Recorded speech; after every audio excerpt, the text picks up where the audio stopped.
This is Kcal News, Los Angeles. Everything so far indicates that this was a terrible accident.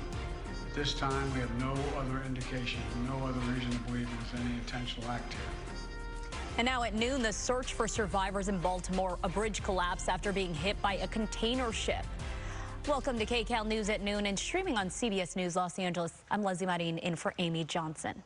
Well, here's a live look at the Francis Scott Key Bridge in Baltimore, where you can see the aftermath of the collapse, as well as that ship still there in the water. There were several cars, we're told, on the bridge when it came crashing down. Rescue teams continue to search in the water for survivors at this hour.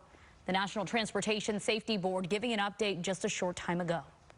And we are standing back to allow the Coast Guard and Search and Rescue to continue their search and rescue operations while we gather information from the command post.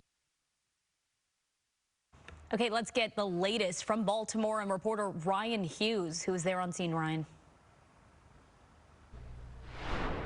Good afternoon. That update from the NTSB just wrapped up moments ago, and the NTSB is now leading this investigation and said their main focus and priority is searching for those survivors. Right now, dive teams, they remain in the river. Helicopters are overhead. At least 6 people remain unaccounted for at this hour. And behind me, you can see that horrifying scene of the Key Bridge here in Baltimore and the road completely broken apart. Video shows the moment a cargo ship plowed into the Francis Scott Key Bridge. CBS News has confirmed the massive container ship lost propulsion before impact. The entire bridge, the entire Key Bridge is in the harbor. We know there were individuals on the bridge at the time of the collapse working on the bridge. Now the Coast Guard and other agencies are racing to find possible survivors. In addition to workers on the bridge, video shows multiple vehicles on the span. And our response teams are doing everything in our power to rescue and recover the victims of this collapse, literally as we speak.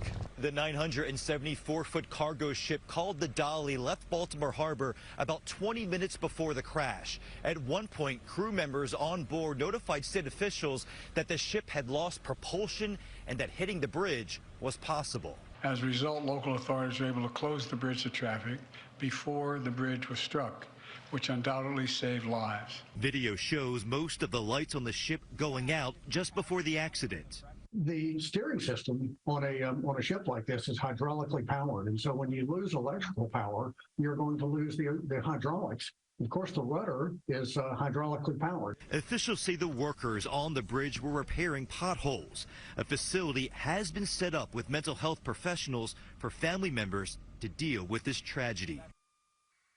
There is not a ton of information she can share. And the FBI says at this point the crash appears to be an accident and there is no evidence of a terrorist attack. Again, at last check from the update from the NTSB, at least 6 people remain unaccounted for. The U.S. Coast Guard is in the water right now, as well as other agencies. They are using drones, sonar, radar, and a number of different technology, hoping to find several people, as we are told, that remain in the water.